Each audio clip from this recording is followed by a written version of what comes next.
మన ఎంపీ గారు నీతి సూత్రాలు చెప్తాండు నిన్న కూర్చొని పసుపు బోర్డు సాధించే తెలివి లేదు ఈయన గారికి కానీ బాగా మాటలు మాట్లాడుతున్నారు.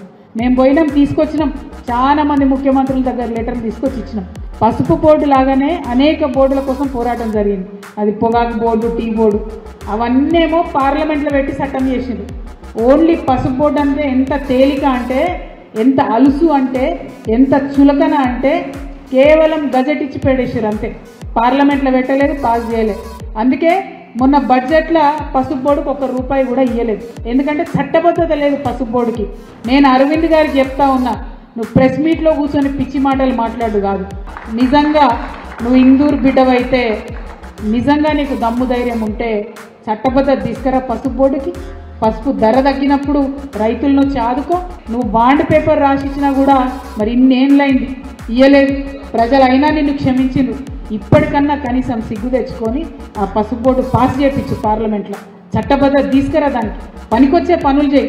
అంతేగాని ప్రెస్ మీట్ పెట్టి పిచ్చి పిచ్చి మాటలు మాట్లాడితే ఇది ముంగటి బీఆర్ఎస్ కాదు బాబు. నేనైతే మా కార్యకర్తలు ఆపలేని పరిస్థితి ఉంటుంది. కాబట్టి ఒళ్ళు దగ్గర పెట్టుకోవాలని చెప్పి కూడా అరవింద్ గారికి నేను హెచ్చరిక చేస్తూ ఉన్నా. ఎందుకంటే వాళ్ళు తీసుకురారు, అధికారంలో వాళ్ళే ఉన్నారు. తేవచ్చు కదా, ₹1 తేవచ్చు కదా, తెచ్చిండ్రా? మొన్న బడ్జెట్లో కనీసం తెలంగాణ ఊసన్న ఉన్నదా? పేరన్న ఎత్తిండ్రా?